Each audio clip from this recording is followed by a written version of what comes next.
Hello everyone, आज हम लोग डिस्कस करने वाले हैं रीजनिंग प्रैक्टिस सेट, जिसमें आपको 55 क्वेश्चंस देखने को मिलने वाले हैं। और ये सारे के सारे क्वेश्चंस आपके बहुत ही एग्जाम के रेलेवेंट है। जो आपका एग्जाम्स होने वाला है यूपी पुलिस का, उसमें रीजनिंग का ये 55 क्वेश्चंस का प्रैक्टिस सेट है, जिसको हम लोग reasoning mock speed booster series का नाम दिए हैं। आप जितना भी क्वेश्चन सही करोगे, एक बार कमेंट बॉक्स में बताना कि मेरा इतना क्वेश्चन सही हुआ है। और सारे के सारे एग्जाम के रेलेवेंट सारे आपको क्वेश्चंस मिलने वाले हैं। सिलेबस अगर आप देखोगे तो ये सारा का सारा सिलेबस है वर्बल, नॉन वर्बल और फिर एनालिटिकल का, जिससे आपको इस सीरीज में सवाल देखने को मिलने वाले हैं।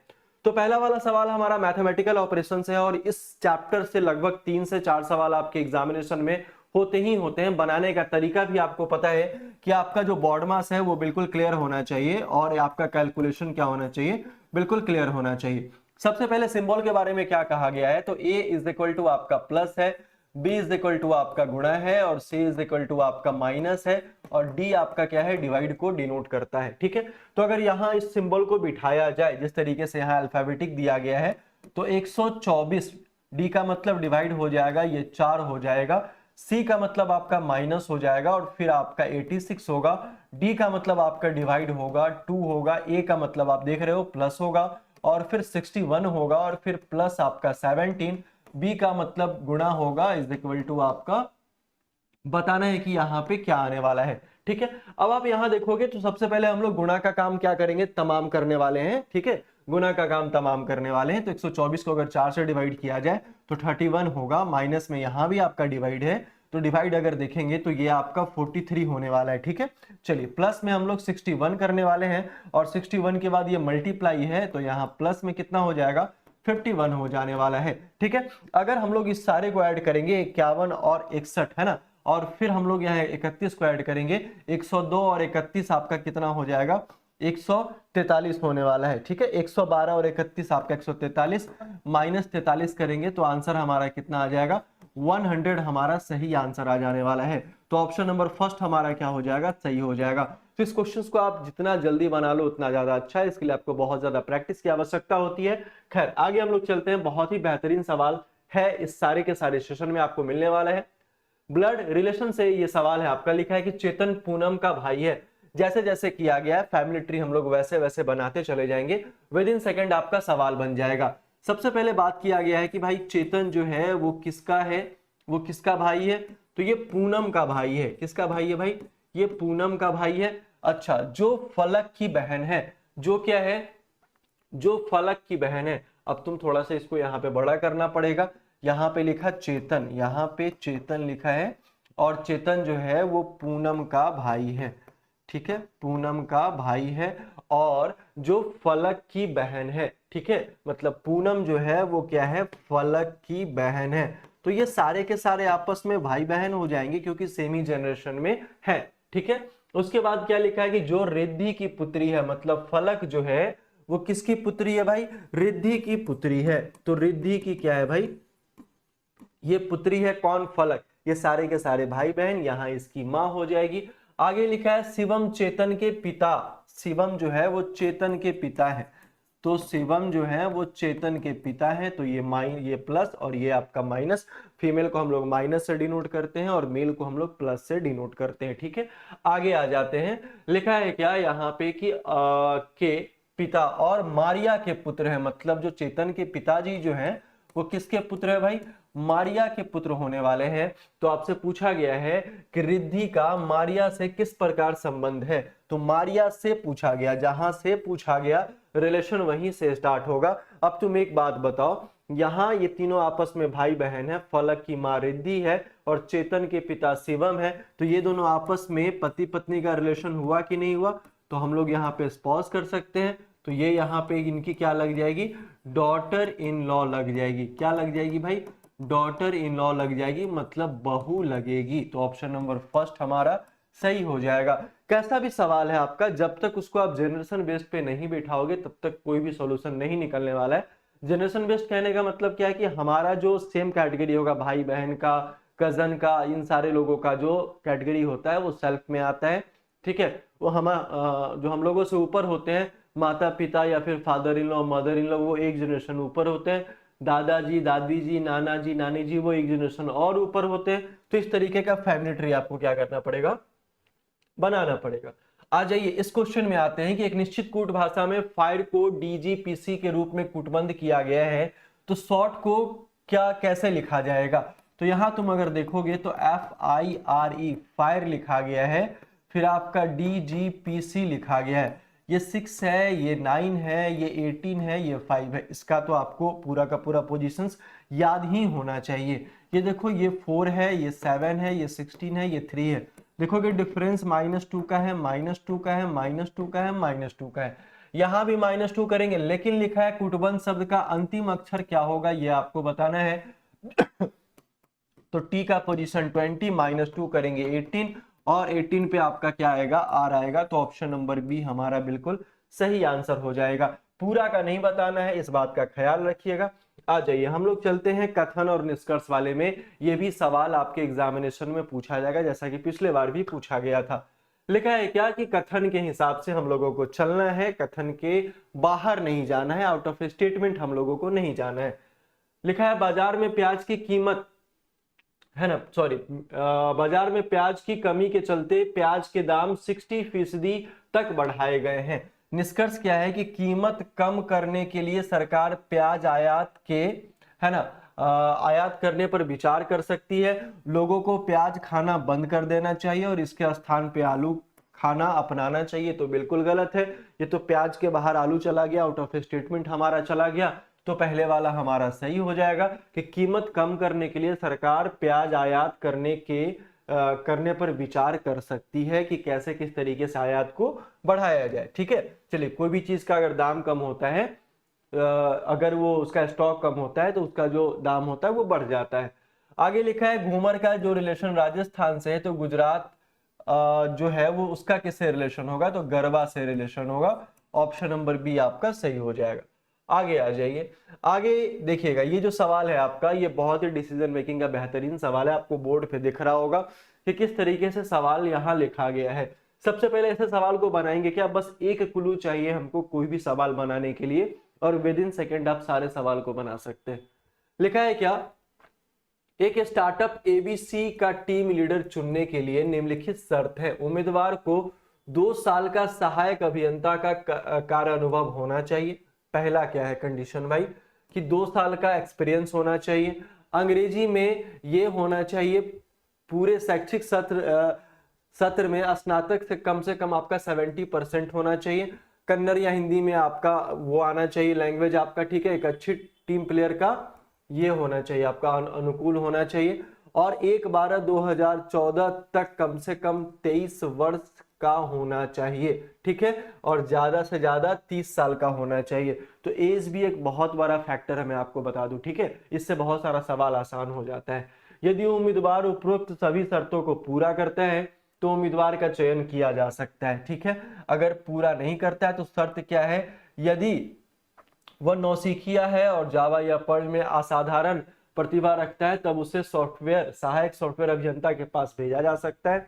शर्त 2 क्या है, यदि उसके पास कम से कम 6 वर्ष का सॉफ्टवेयर अभियंता का कार्य अनुभव है तो उसे प्रबंधक के पास भेजा जा सकता है। ठीक है, आगे आ जाइए। सवाल क्या लिखा है कि यश ने 10वीं में 92% गेन किया है, 12वीं में 84% गेन किया है, और 75% आपका ग्रेजुएशन में गेन किया है। ठीक है, और उसका अंग्रेजी जो है वो धारा प्रवाह है।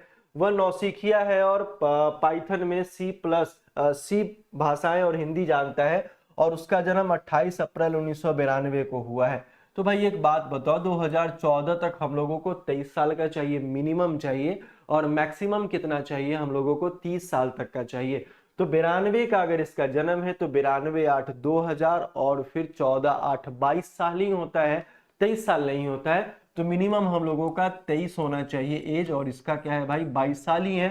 ठीक है, तो पूरे क्वेश्चन पे नहीं घूमना, हम लोग को पॉइंट पकड़ना है, क्या क्वालिफिकेशन चाहिए, क्या एक्सपीरियंस चाहिए, और क्या उसका एज चाहिए। ठीक है, तो उम्मीदवार को अस्वीकार किया जाएगा, उम्मीदवार को अस्वीकार किया जाएगा, इस बात की गारंटी है। बातें समझ में आ रही है। चलिए आगे चलते हैं आगे वाले सवाल पे। आगे वाला सवाल ये क्या लिखा है जरा ध्यान देना। लिखा है क्या कि इसमें आपका नंबर बेस्ड एनालॉजी का सवाल है। ये 8 और 26 जिस प्रकार से लिखा गया है उसी प्रकार से 28 को आगे क्या लिखा जाएगा ये आपको बताना है। आप अगर देखोगे कि 8 और 3 को अगर गुना करोगे तो 8 तेरी कितना 24 और प्लस में कितना 2 आपका 26 हो जाएगा। पहला ट्रिक में लगा रहा हूं। अच्छा 28 और 3 को गुना करना है। 28 और 3 को 24 तो 2 कैरी करेगा, 3 2 6 और 2 आपका 8 हो जाएगा, प्लस में 2 होगा तो ये 86 हो जाएगा। तो ऑप्शन हमारा 86 दिया गया है, तो आंसर हमारा यही हो जाएगा। बातें समझ में आ रही है? समझ में आ रही है तो वीडियो को शेयर जरूर से करा कीजिएगा, चैनल को एक बार सब्सक्राइब जरूर से कर लीजिएगा। कागज का रिलेशन पुस्तक से है तो बोतल का रिलेशन किससे होगा भाई? प्लास्टिक से हो जाएगा।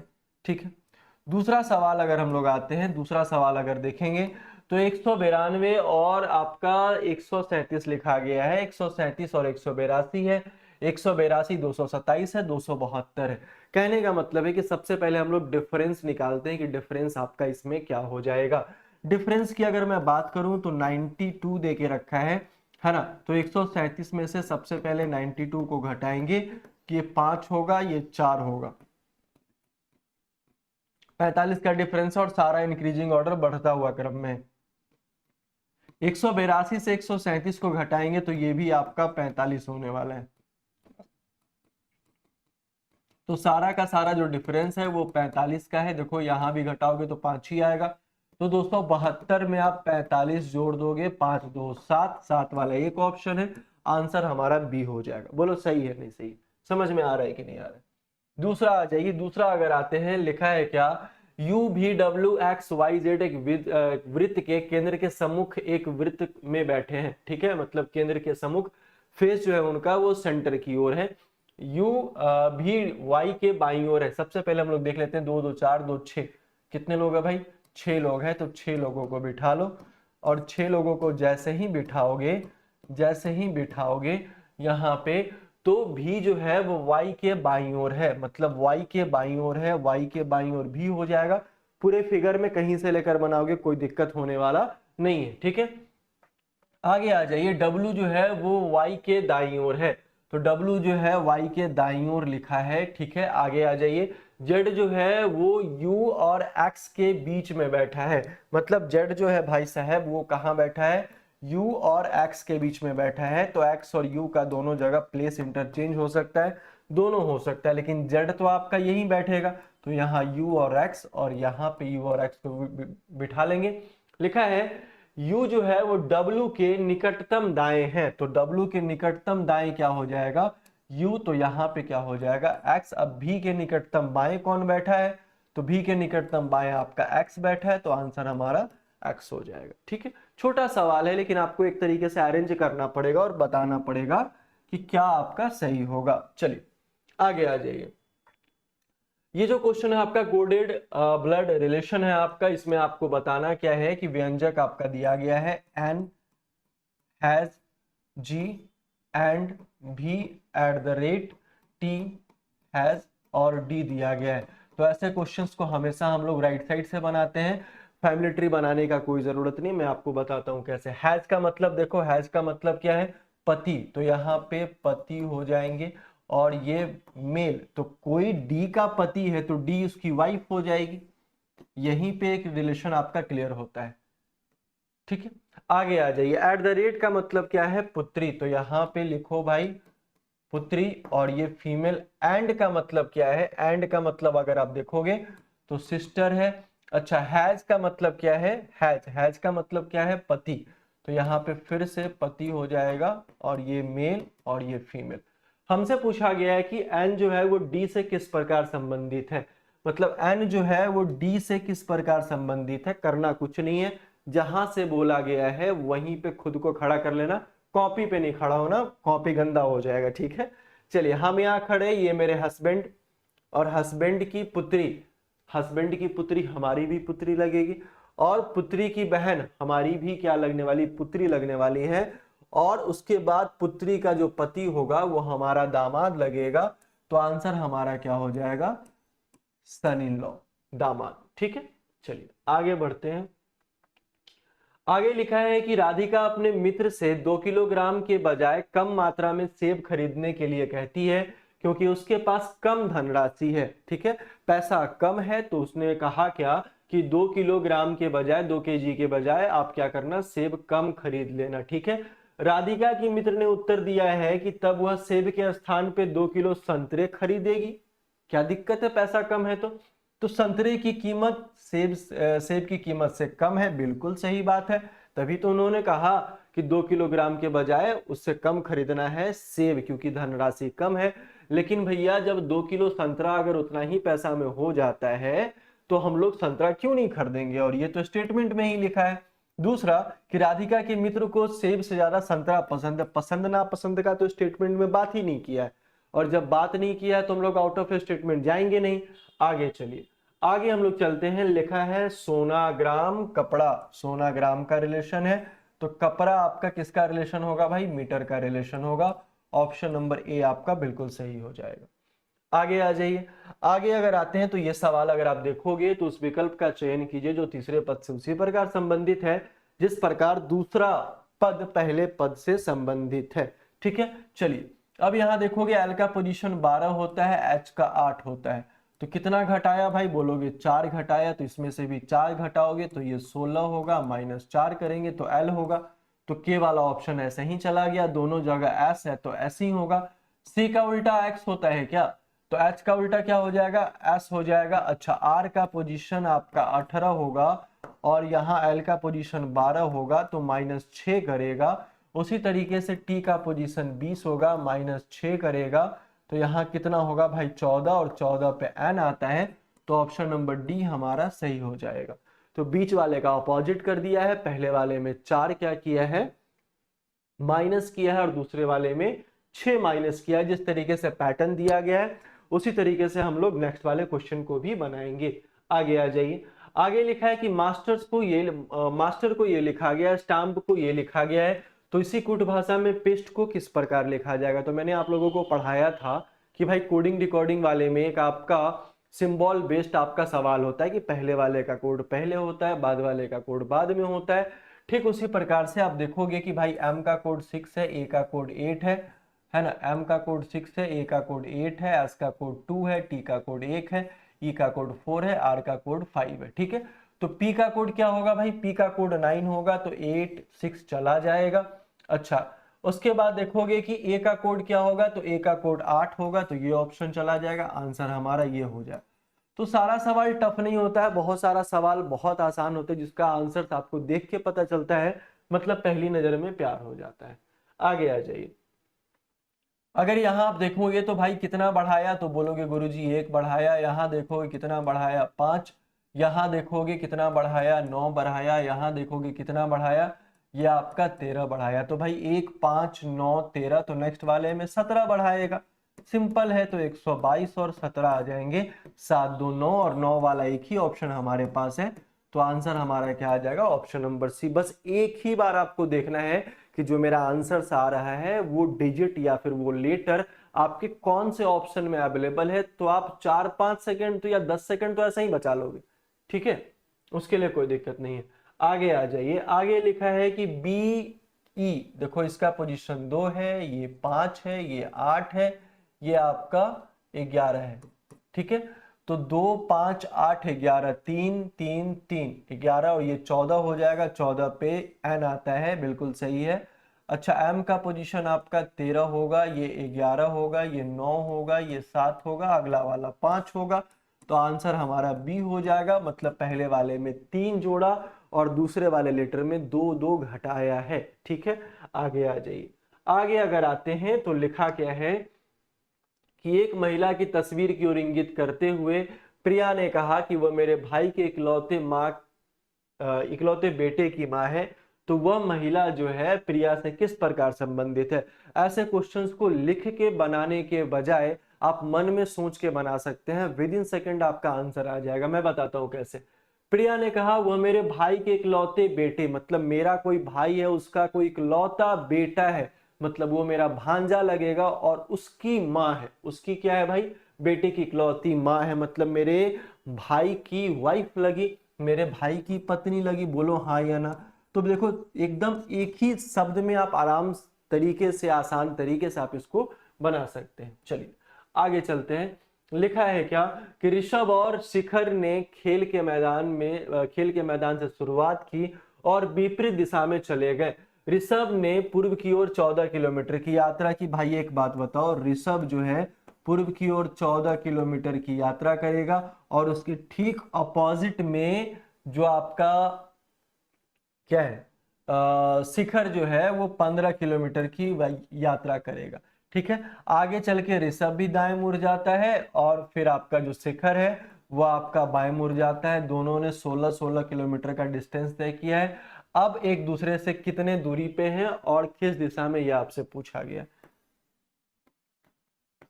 दूरी करेंगे तो 29 किलोमीटर हो जाएगा।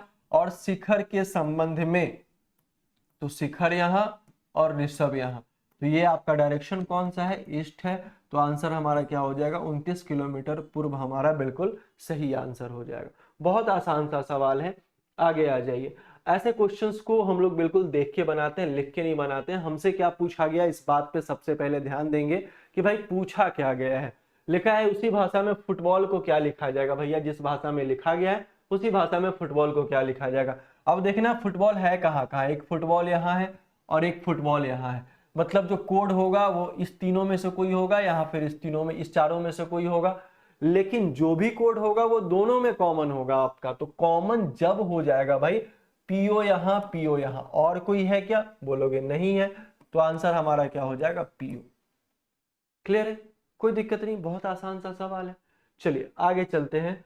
आगे हम लोग चलेंगे तो ये क्वेश्चन आपके सिमिलर एनालॉजी बेस्ड का क्वेश्चन है और बहुत ही बेहतरीन सवाल है। ये सवाल आपके हर एक एग्जामिनेशन में आपको देखने के लिए मिल जाएगा।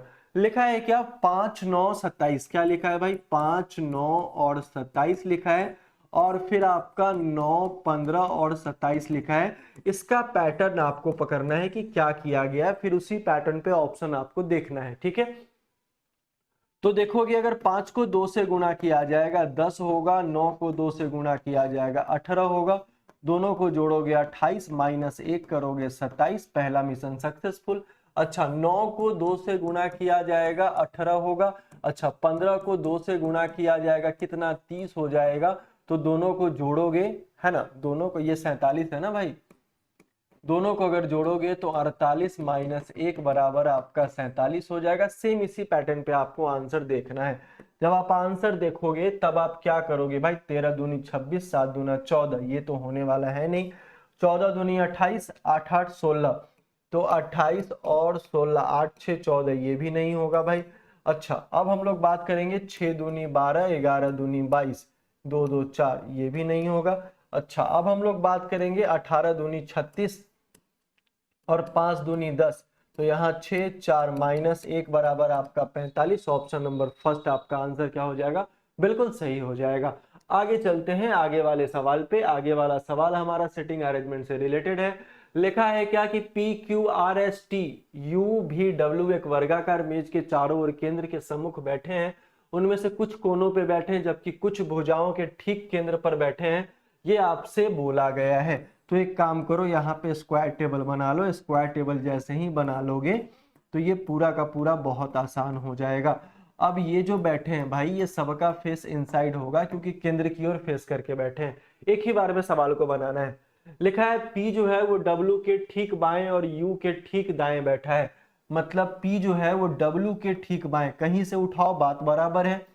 W के ठीक बाएं और U के ठीक दाएं बैठा है। ठीक है, S U के ठीक बाएं, S जो है वो U के ठीक बाएं यहाँ पे और T के ठीक दाएं बैठा है। अच्छा T जो है वो R के ठीक आपका दाएं बैठा है। B जो है वो R और Q के बीच में बैठा है, ऐसा लिखा गया है। तो P के दाएं से गिनती करने पर P और Q के बीच में कितने लोग हैं, तो भाई कहोगे एक लोग हैं, और वो लोग कौन है आपके, तो W है। देखो कितना आसान सा सवाल विद इन सेकेंड आपका बन जाने वाला है। बस आपको देखना है कि कहां बिठाना है कहां नहीं बिठाना है। आगे आ जाइए, आगे वाले सवाल पे आते हैं। कोडिंग डिकोडिंग का सबसे मस्त सवाल है जिसमें सारे लोग बहुत सारे जगह और लगभग एग्जामिनेशन में फंस जाते हैं। मैं इस सवाल के बारे में आपको बताता हूं कि आप लोग पहले करोगे क्या, क्योंकि मैंने आपको बताया था कि यहाँ पे क्या लिखा गया है, बुट्स लिखा गया है, इसको 64 लिखा गया है। ठीक है, दूसरा आपका यहाँ पे शूज लिखा गया है, इसको क्या 69 लिखा गया है। तो मैंने बताया था कि जहां भी अगर अल्फाबेट के लेटर का बात हो और नंबर आ जाए तो उसमें अल्फाबेट के पोजीशन से कुछ ना कुछ छेड़छाड़ किया गया होगा। ठीक है, तो या तो इसके रियल पोजीशन से कुछ ना कुछ छेड़छाड़ किया गया होगा या फिर इसके अपोजिट वाले से कुछ ना कुछ छेड़छाड़ किया गया होगा। तो पहले रियल वाले से देख लेते हैं।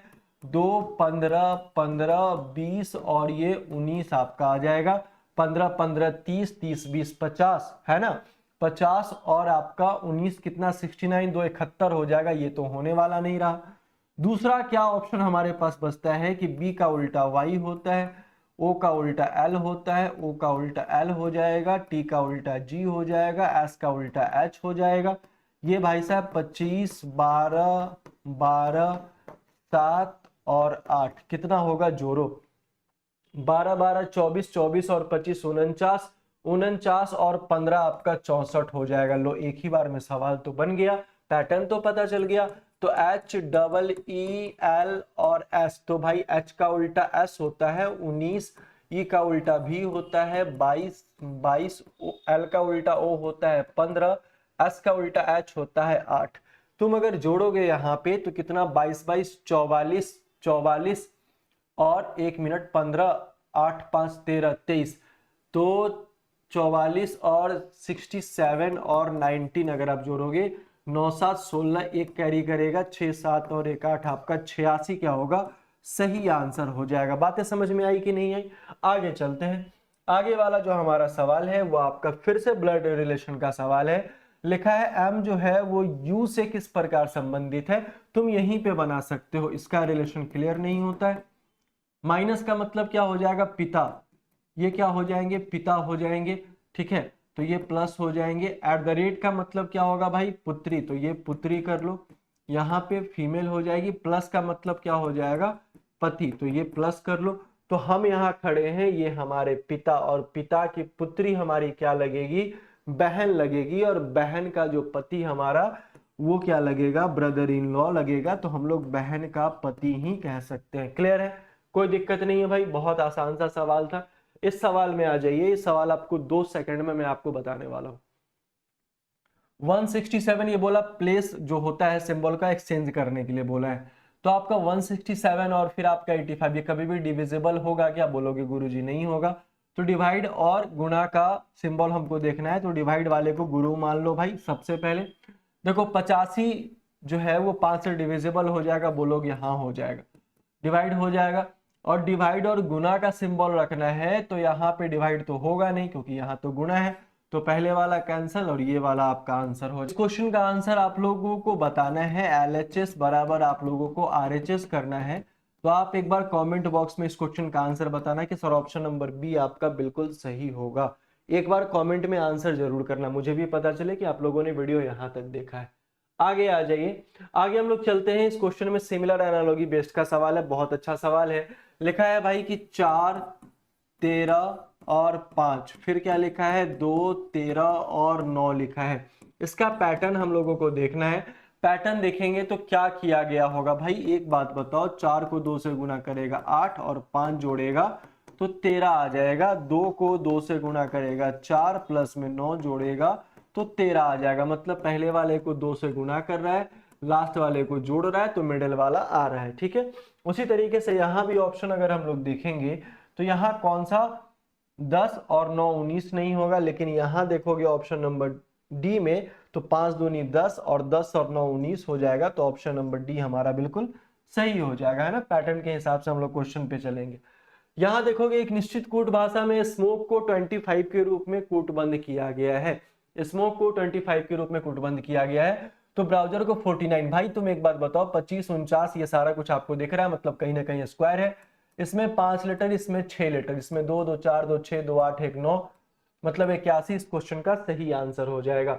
आगे चलते हैं हम लोग, आगे देखते हैं कि भाई 7, 18, 30 दे के रखा है, ये आपको बताना है। 10 और 24, तो 7 को 2 से गुना करोगे 14, 14 में 4 जोड़ोगे 18, 10 को 2 से गुना करोगे कितना 20, 20 में 4 जोड़ोगे भाई 24, ये 30 कैसे आएगा, 13 को 2 से गुना करोगे 26, प्लस में 4 जोड़ोगे आपका 30 आ जाएगा, है ना।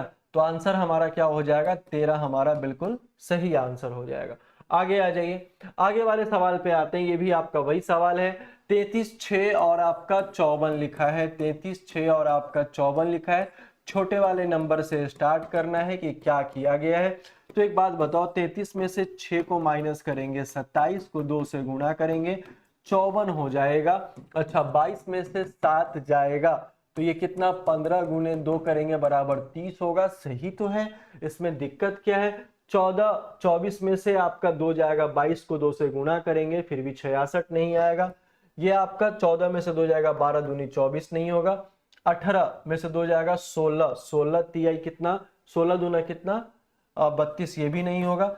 26 में से 8 जाएगा, है ना, 18, 18 दूना 36, ऑप्शन नंबर आपका ए बिल्कुल सही हो जाएगा। समझ में आ रहा है, समझ में आ रहा है तो फटाफट से एक बार कमेंट करते चलिएगा। आगे क्या लिखा है, 20 को 30 किया गया, मतलब 10 इंक्रीज किया गया, यहाँ 12 इंक्रीज किया गया, यहाँ पे कितना, यहाँ पे 14, तो यहाँ पे आपका 16 इंक्रीज कहा किया जाएगा। तो आंसर हमारा क्या आ जाएगा, 72 हमारा बिल्कुल सही आंसर आ जाएगा। चलिए नेक्स्ट वाले सवाल पे चलते हैं। लिखा है क्या कि 243 162 108 क्या होगा, 48 और आपका 32। तो भाई 32 दूना 64 हो जाएगा, लेकिन 48 लिखा है तो 32 में 16 जोड़ोगे तो 48 होगा। मतलब यहां से यहां तक आने के लिए 1.5 से मल्टीप्लाई किया है। क्या किया है भाई, मल्टीप्लाई किया है। तो 48 को 1.5 से मल्टीप्लाई करेगा तो आंसर हमारा क्या हो जाएगा, 72 हमारा सही आंसर हो जाएगा। आगे आ जाइए इस सवाल पे। इस सवाल का आंसर कैसे होगा, 89, सी का मतलब व्हाट, माइनस, फिर आपका 8, ए का मतलब क्या, प्लस, फिर ब्रैकेट है, फिर आपका 18 गुणे 2 करेगा, और फिर डी का मतलब क्या होगा भाई, डिवाइड होगा, 4 होगा। आपको बताना है कि क्या सॉल्यूशन होने वाला है, ठीक है। यहां अगर देखोगे तो 89 माइनस 8 प्लस में 18 दूनी 36 डिवाइड आपका 4 बराबर व्हाट, तो 89 माइनस 8 प्लस में आपका 9 चौक 36, 9 करेगा तो देखोगे यहाँ पे कितना हो जाएगा, 98 में से 8 जाएगा, आंसर हमारा क्या हो जाएगा, 90 हमारा बिल्कुल सही आंसर हो जाएगा। आगे चलते हैं आगे वाले सवाल पे, आगे वाले सवाल पे। आगे वाला सवाल लिखा है, यदि अंग्रेजी वर्णमाला को उल्टे क्रम में लिखा जाए तो बाईं ओर से 12वां। आपको पता होना चाहिए कि ए से जेड का सीक्वेंस होता है, तो जेड से ए का सीक्वेंस हो जाएगा, ये लेफ्ट होगा और ये राइट होगा, ठीक है। इसका पोजीशन कभी नहीं बदलता है, लेफ्ट और राइट का। तो बाईं ओर से लेफ्ट से 12वां के राइट में 7वां कौन सा होगा, डायरेक्शन अपोजिट है, जोड़ेंगे, 12 7 19 होगा, लेफ्ट से 19 हम लोगों को काउंट करना है, मतलब जेड की ओर से 19 काउंट करना है। तो रियलिटी में लेफ्ट से 19 आपका एस होता है, एस का उल्टा एच हो जाएगा, और एच हमारा इस क्वेश्चन का सही आंसर हो जाएगा। आपको फंसाने के लिए, आपको कंट्राडिक्शन में डालने के लिए एस और एच दोनों देके रखा है, तो भैया सावधान। आगे आ जाइए, लिखा है 8 मित्र है, ए से लेकर एस तक एक सीधी रेखा में उत्तर की ओर सम्मुख करके बैठे, 1 2 3 4 5 6 7 और ये 8 आपका, ठीक है, 8 आपका, ठीक है। आगे आ जाते हैं। हाँ, लिखा है कि एफ जो है डी और जी के बीच में बैठा है, बी एच और ए के बीच में बैठा है, ई जो है वो जी के बाएं तीसरे स्थान पे है, जी किसी एक कोने पे है, ये लिखा है। तो एक श्योर शॉर्ट इंफॉर्मेशन हम लोगों को चाहिए, ठीक है। तो ई जो है वो जी के बाएं तीसरे स्थान पे है, तो भाई इधर करेंगे तो बाएं तो आएगा नहीं, तो यहाँ जी के बाएं तीसरे स्थान पे 1 2 3 यहाँ पे ई बैठ जाएगा। उसके बाद क्या लिखा है कि ए और ई के बीच में कौन बैठा है, ये तो सही है। एफ जो है वो डी और जी के बीच में बैठा है, तो एक एक क्लू आपको मिलता चला जाएगा। आगे आ जाइए, बी जो है वो एच और ए के बीच में बैठा है, और एच जो है वो सी के बाएं तीसरे स्थान पे, तो एक ही हमारे पास जगह खाली है, सी के बाएं तीसरे स्थान पे एच यहाँ बैठेगा, और बी जो है वो ए और एच के बीच में बैठा है, यही तो हो गया। तो भाई ए और ई के बीच में बैठा कौन, तो सी, ऑप्शन नंबर डी बिल्कुल सही है। आगे आ जाइए, आगे अगर आते हैं तो लिखा है 7 मित्र जो है के L M N O P Q एक सीधी रेखा में बैठे हैं, 1 2 3 4 5 6 और 7, चलो, और सीधी रेखा में बैठे हैं तो नहीं बताएगा फेस, तो फेस हमेशा नॉर्थ की ओर ही होने वाला है।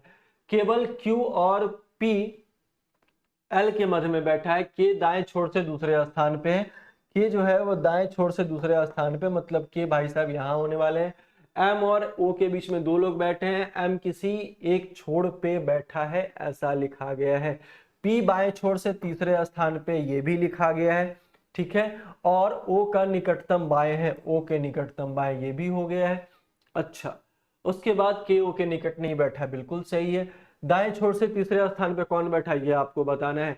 तो भाई क्यू जो है पी और एल के बीच में बैठा है, क्यू जो है वो पी और एल के बीच में बैठा है। आगे लिखा है कि एम और ओ के बीच में 2 लोग बैठे हैं, तो एम यहां हो जाएगा, एम यहां हो जाएगा।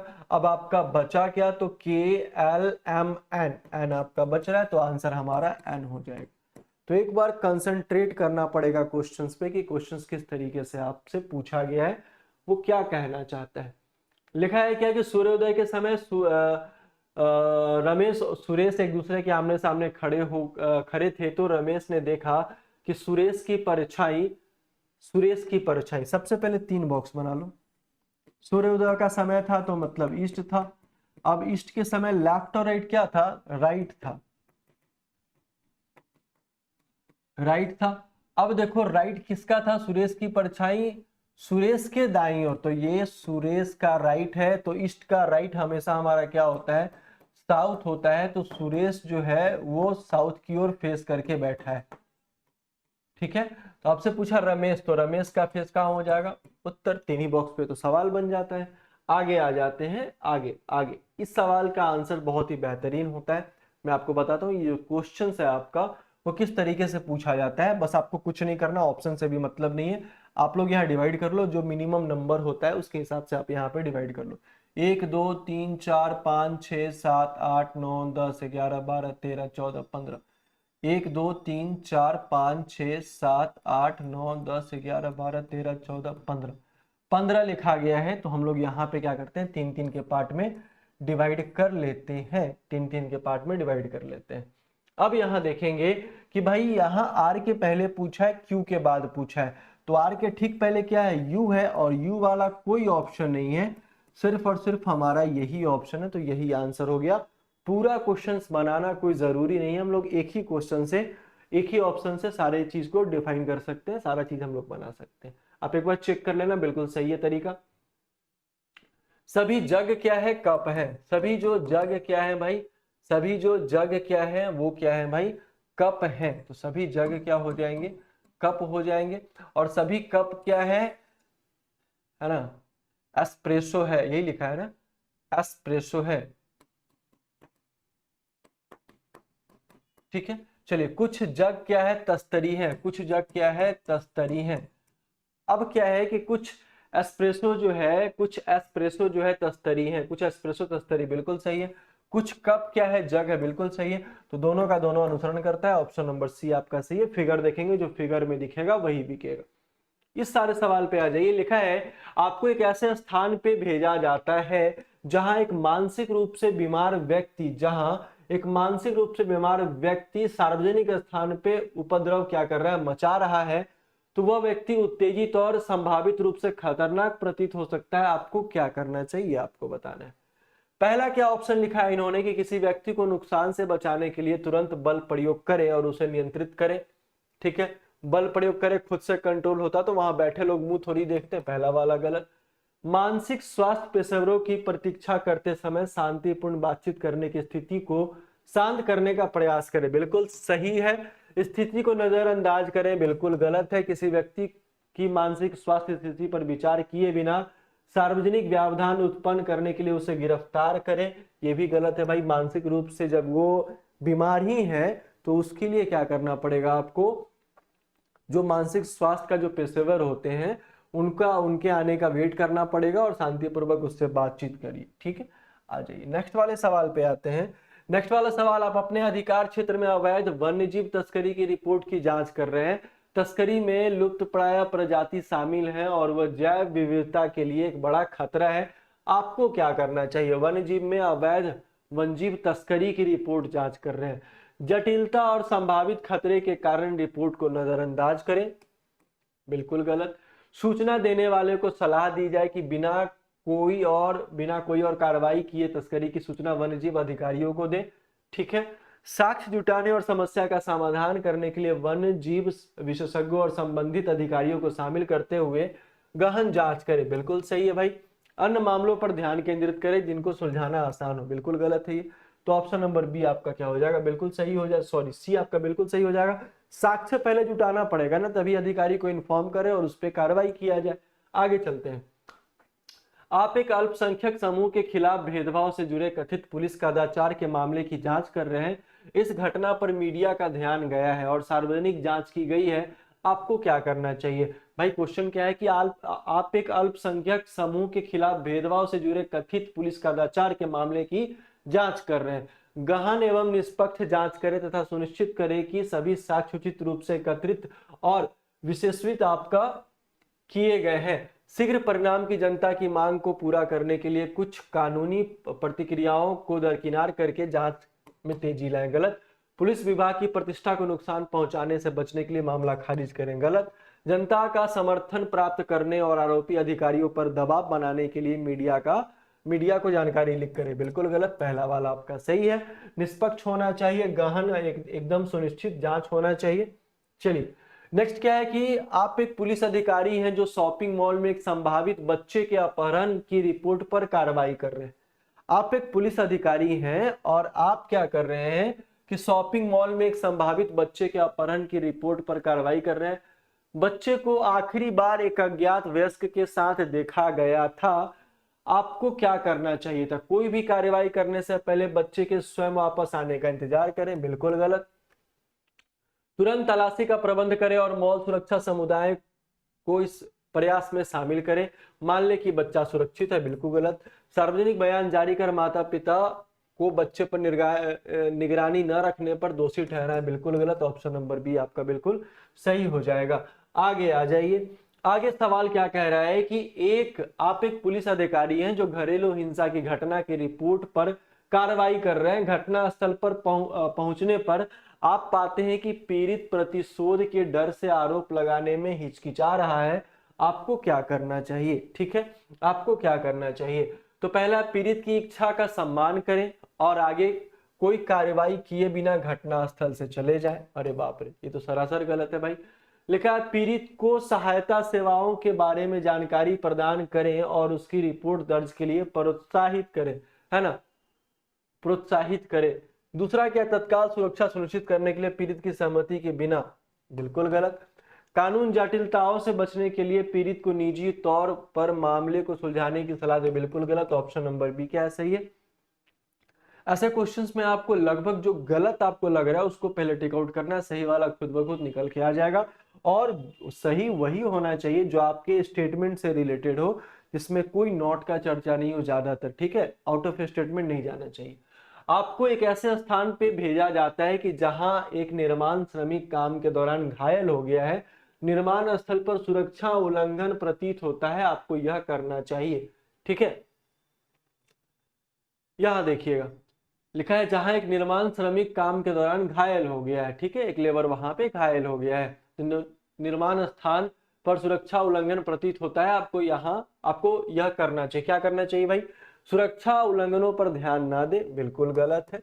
सुनिश्चित करें कि घायल कर्मचारी को चिकित्सा सुविधा मिले तथा सुरक्षा उल्लंघनों की रिपोर्ट संबंधित पदाधिकारियों को दे। सार्वजनिक बयान जारी कर कंपनी को दोषी ठहराएं, बिल्कुल गलत। बिना किसी जांच निर्माण के वहां से चले जाएं, बिल्कुल गलत। ऑप्शन नंबर बी आपका बिल्कुल सही है ना। मैं तुक्का मारना नहीं सिखा रहा हूं, मैं आपको क्वेश्चंस पे लेकर चलता हूं, पढ़ता हूं और बताता हूं कि क्या सटीक जानकारी है और क्या आउट ऑफ आपका स्टेटमेंट नहीं है। लिखा है आप एक उच्च स्तरीय पड़ोस में हुई चोरी घटनाओं की जांच कर रहे हैं। निवासी त्वरित कार्रवाई और सुरक्षा उपायों में वृद्धि की मांग कर रहे हैं। आपको यह करना चाहिए, क्षेत्र में गश्त बढ़ाएं और जानकारी एकत्र करने तथा आश्वासन प्रदान करने के लिए निवासियों से संपर्क करें। अन्य मामलों पर ध्यान केंद्रित करें जिन्हें सुलझाना आसान हो और जिनमें समुदाय शिकायत कम हो। ये तो बिल्कुल गलत है। निवासियों की चिंता कम करने के लिए चोरी की घटनाओं को कम महत्व देते हुए सार्वजनिक बयान जारी करें, बिल्कुल गलत है। पहला वाला सही है भाई। त्वरित कार्रवाई करने के लिए पर्याप्त सबूत के बिना, ये भी गलत है। आपको खुद लग जाएगा कि कौन सा सही है कौन सा गलत है, लेकिन पहले वाला सही है, आउट ऑफ स्टेटमेंट नहीं जाना है। लिखा है आप एक स्थानीय पार्क में बार बार की गई बर्बरता के मामले की जांच कर रहे हैं। समुदाय निराश है और इस क्षति से पार्क सार्वजनिक उपयोग को प्रभावित कर रहा है। आपको यह करना चाहिए भाई, क्या करना चाहिए, बर्बरता को नजरअंदाज करें और मान ले कि ये अपने आप बंद हो जाएगी। भाई कैसे हो जाएगी, गलत है। क्षेत्र में गश्त बढ़ाएं तथा जानकारी एकत्र करने और आश्वासन प्रदान करने के लिए समुदाय के साथ जुड़े। ठीक है, समुदाय की हताशा को कम करने के लिए घटनाओं को कम महत्व देते हुए सार्वजनिक बयान जारी करें। घटनाओं को कम महत्व कैसे दिया जाएगा, वैसा तो हो ही रहा है तो फिर महत्व तो देना पड़ेगा। त्वरित कार्रवाई करने के लिए पर्याप्त साक्ष्य के बिना सबसे संभावित संदिग्धों को गिरफ्तार करें। ऑप्शन नंबर बी आपका सही। क्लियर है, चलिए नेक्स्ट वाला सवाल पे आते हैं। सवाल बहुत ही बेहतरीन हो रहा है और सारा सवाल बहुत इंपॉर्टेंट है आपके एग्जामिनेशन के लिए।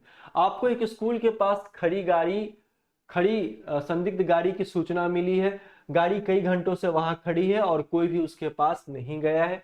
आपको यह करना चाहिए, रिपोर्ट को नजरअंदाज करें। भैया क्यों नजरअंदाज करें, बिना किसी अतिरिक्त जांच के वाहन को तुरंत जब्त कर ले, बिल्कुल गलत है। अपना जान खतरा में क्यों डाले। वाहन और उसके आसपास की पूरी जांच करें ताकि यह सुनिश्चित हो सके कि कोई खतरा नहीं है। संदिग्ध वाहन के बारे में मान लो को चेतावनी और सार्वजनिक बयान जारी करें, बिल्कुल गलत है। ऑप्शन नंबर सी सही है, जांच करना जरूरी है। ठीक है, जांच करना जरूरी है। नेक्स्ट वाले सवाल पे, घर पर मच्छरों के प्रजननों को किस प्रकार रोका जाए। हाँ, हमें जमे हुए गंदे पानी को निकाल देना चाहिए।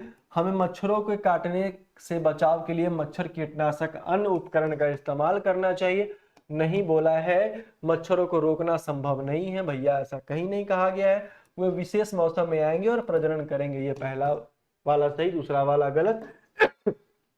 केवल एक जो तर्क है आपका वो प्रबल है, वो आपका स्ट्रॉन्ग है। ठीक है, दूसरा आ जाते हैं। लिखा है ए बी ई, पहला वाला जो ऑप्शन है वो ए बी ई है, फिर एच आई एल है, फिर आपका एम ओ क्यू है, फिर आपका यू भी वाई है आपका। ठीक है, तो भाई पहले वाले में 1 2 5 लिखा गया है, ये 8 है, ये 9 है और ये 12 है, ये 13 है, ये 15 है। 1 से 2 गया +1 करेगा, 8 से 9 गया +1 करेगा, भाई 13 से 15 गया +2 करेगा। ऑप्शन नंबर सी क्या है, बिल्कुल गलत है, मतलब ये बेजोड़ है, इसका कोई जोड़ नहीं है। आगे चलते हैं। 5 लड़के विपुल मनी से, 5 लड़कों में विपुल मनी से लंबा है, तो मनी से लंबा कौन है, विपुल है। ठीक है, लेकिन राजेश से लंबा नहीं है, मतलब मनी जो है वो राजेश से छोटा है। जगदीश दीपक से लंबा है लेकिन मनी से छोटा। भाई सबसे लंबा कौन है, विपुल आप कह सकते हैं। ऑप्शन डी हमारा बिल्कुल सही हो जाएगा। आगे चलते हैं, बेजोड़ ज्ञात कीजिए। ऑक्सीजन, हीम, जल, वाष्प तीनों एक है, ऑक्सीजन अलग है। आगे चलिए, लिखा है ऑब्जर्वेटरी आपका है ना, इसमें जो है वो कौन सा अक्षर है जिसका प्रयोग करके ये वर्ड नहीं बनाया जा सकता है। सिंपल भाषा में आपको समझना क्या है कि ऑप्शन में ऐसा कोई नया वर्ड ढूंढना है जो इस पूरे वर्ड में नहीं है। ऑप्शन में कोई आपको नया लेटर ढूंढना है जो पूरे वर्ड में आपका नहीं है। देखोगे डबल ओ तो है, चलो ये सही है। SEA दे के रखा है, BOOT है, बी भी है, डबल ओ और टी भी है। ठीक है, SERVIC है। अब देखो यहाँ आई है, यहाँ आई है क्या, नहीं है, तो आंसर यही हो गया। आसान सा सवाल है, आसान सा सवाल है। हम लोग चलते हैं 12 25 51, 12 दूना 24, 1 25, 25 50 1 51, 102 3 207 आंसर। मतलब 2 से गुणा करके 1 क्या कर दिया जा रहा है भाई, बढ़ा दिया जा रहा है। ठीक है, आ जाइए नेक्स्ट वाले सवाल पे आते हैं। लिखा है 7:37 दिखाती है तो दर्पण में प्रतिबिंब का समय क्या होगा। दर्पण मिरर इमेज के लिए हम लोगों को करना है राइट, 12 बजे में से घटा सकते हैं, 11:30 से घटा सकते हैं, 23:60 से घटा सकते हैं, या फिर 24 से घटा सकते हैं। बाद दोनों क्या होगा, बराबर हो जाएगा। तो भाई 11:60 में से घटाएंगे क्योंकि मिनट वाले को मिनट वाले में से घटाया जाता है, तो ये आपका 23 हो जाएगा। 23 आपका सिर्फ और सिर्फ ऑप्शन नंबर फर्स्ट में है, तो आंसर हमारा यही हो जाएगा।